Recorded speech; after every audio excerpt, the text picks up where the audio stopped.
Hola, bienvenidos a un nuevo capítulo de Visión de Estrategia junto a BTG Pactual Asset Management. Estamos con Hernán Martín, gerente general de la administradora, para revisar las noticias de mercado, lo que ha sucedido en la economía mundial y conversar un poco de cómo han estado o cómo recomendamos nosotros posicionarnos en un portafolio. Hola Hernán, ¿cómo estás? Bien, ¿y tú, Cata, cómo estás? Bien. Qué bueno. ¿Cómo están las vacaciones?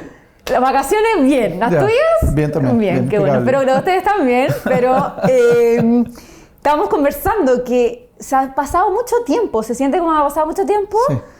No sabemos, los mercados han estado volátiles. Yo llegué de vacaciones así con mercados moviéndose mucho, harto noticia de geopolítica.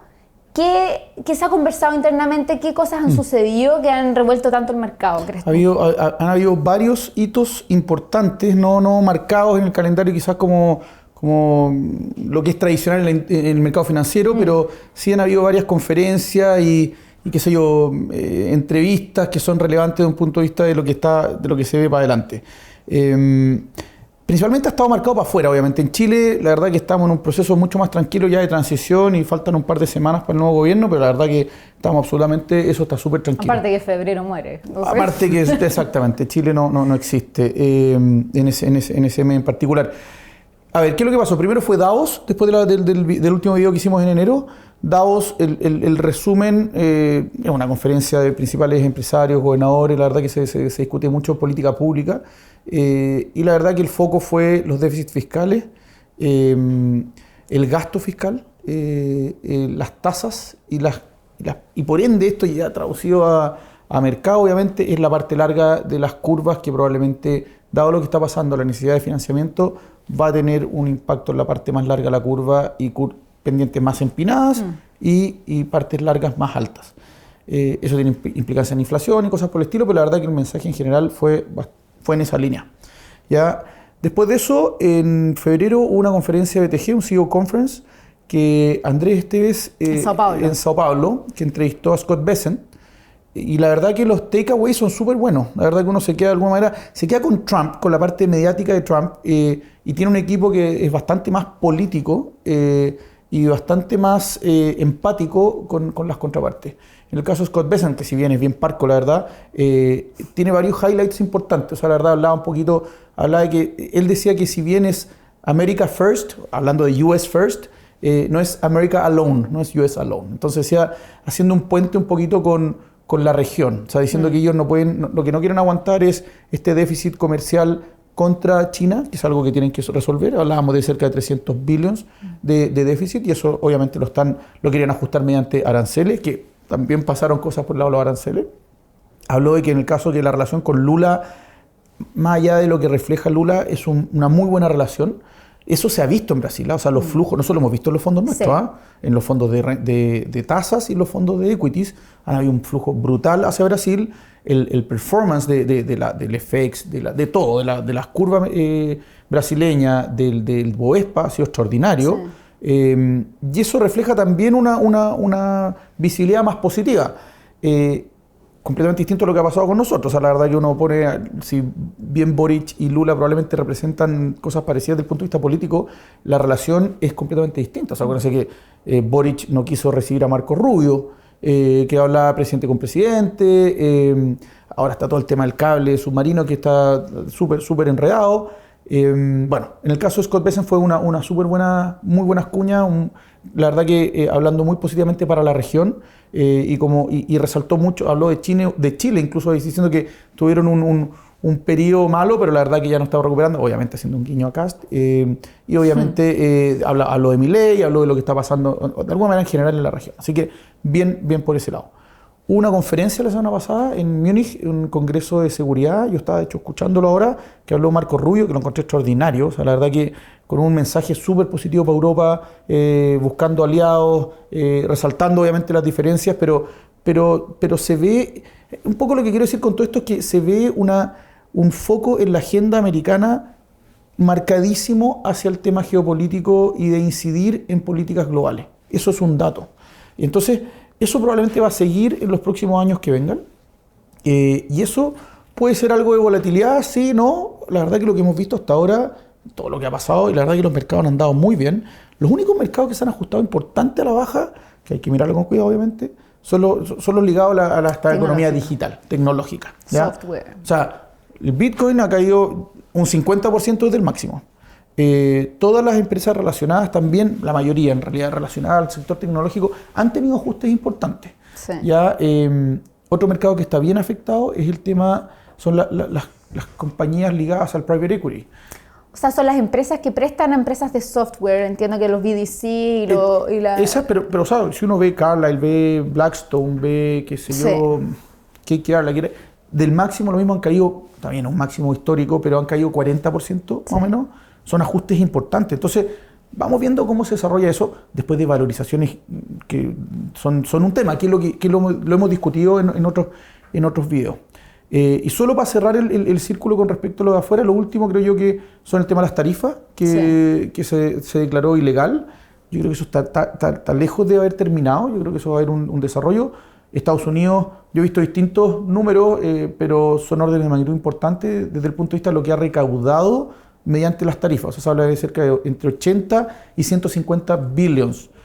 Es una brutalidad de plata, obviamente financia mucho gasto. Y eso yo creo que Trump no lo va a dejar. Especialmente con este déficit que tienen estructural, o sea, cualquier tipo de inflow. No, y quizás lo último, el tema de Kevin Warsh, el nombramiento de que él lo tiene que ratificar el Senado, pero obviamente, de hecho la curva después de eso no sabe. Yo no sé si es porque el tema de los aranceles, eso tiene una contrapartida con inflación. O sea, se habla que la menor recaudación, obviamente tiene menor actividad, y eso tiene un impacto, se habla de cerca de un 1% en la inflación americana.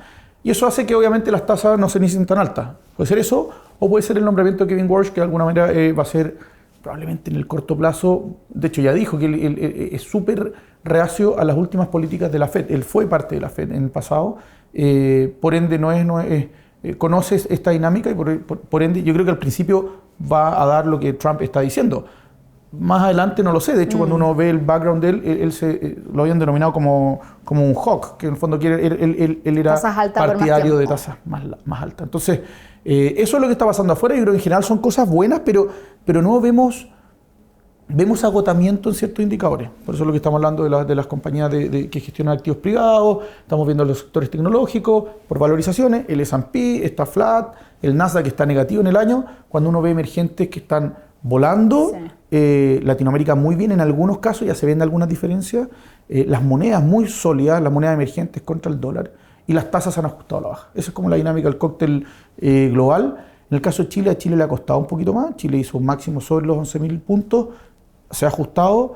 Lo dijimos, ¿se acuerdan que hablamos que se ve todo muy bien posicionado para que Chile siga andando muy bien, pero que debiera ser sano un ajuste? Yo creo que lo hemos visto, a pesar de que el cobre se mantiene cercano a los $6 la libra. Debe ser un poco de flujo también, uno tomar la utilidad, me refiero. Yo creo lo mismo. O sea, el periodo del año también no es bueno. Sí. Probablemente yo creo que esto va a estar errático, le va a costar seguir subiendo a la velocidad que vimos. Sí. Yo no creo que haya haber un descarrilamiento, pero sí creo que amerita un doble clic. Hubo una entrevista en El Financiero que lo habíamos comentado, que salió un titular medio cantinflesco de que las acciones han subido mucho y no sabemos cuánto. Bueno, me da un poquito de risa, la verdad que esas entrevistas sale lo que el periodista quiere, pero la verdad lo que queremos decir es un poquito eso, que al final del día las valorizaciones han llegado a niveles altos más que promedio para su historia. Si uno ve la PU Trailing está en 17 veces en Chile, que es el promedio de los últimos 10 años. 10 años, yo creo que los últimos 5 son un Chile y los 5 previos son otro Chile. Entonces no sé si ese promedio es justo. Entonces por eso uno dice, ojo, cuando uno ve la PU Forward, estamos hablando de una PU cercana a 14 veces. Obviamente a depender de las estimaciones que cada uno tenga de utilidades. Nosotros estamos bastante positivos en ese lado, pero las utilidades se tienen que dar. Y en ese sentido, cuando uno dice, ¿sabes qué? En realidad la cautela creo que es sabia. Los spreads corporativos están apretadísimos, o sea, muy bajos, entonces tampoco hay mucha carne ahí. Bueno, el dólar se ha depreciado contra el peso de manera importante. Nosotros creemos que esa tendencia debiera seguir también por un fenómeno más global que solamente el peso. Y viene toda esta dinámica de corto plazo positiva desde el punto de vista del cambio de gobierno. De nuevo, realocación de portfolios sin lugar a dudas, mercados privados siguen siendo un buen lugar. Y probablemente bajar. A pesar del ruido que hay afuera, en private equity, qué sé yo, Acá se ve como que es una buena oportunidad igual. ¿Tiene alguna relación?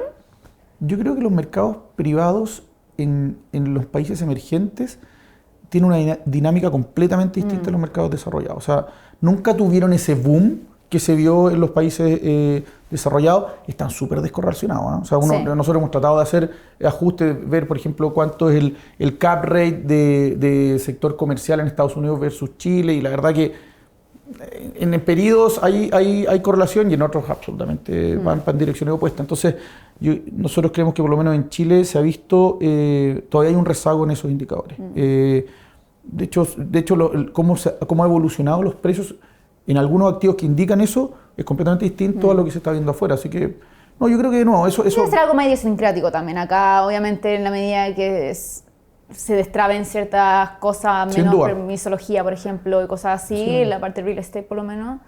Veamos con qué viene el nuevo gobierno. Yo creo que algo de eso va a haber sin lugar a dudas. Sin lugar a dudas. Sí. El tema de microeconomía va a ser el foco del nuevo gobierno. Sí. Permisología, obviamente. La inflación dejó de ser un tema, así que por ese lado también hay un tema, algo un poquito más, una variable de menor preocupación. No, en general, de nuevo, mantenemos nuestro positivismo, creemos que los mercados locales van a andar bien, afuera obviamente lo que contamos que está pasando, que le entrega un poquito de volatilidad, pero cautela, ese es como el mensaje. Sí. No es como hablábamos hace un año atrás, que decíamos, oye, esta cuestión, vamos con el riesgo. La verdad que hoy día es un poquito más selectivo, pero positivo igual. Perfecto. Bueno, muchas gracias y los esperamos para un siguiente capítulo. Súper.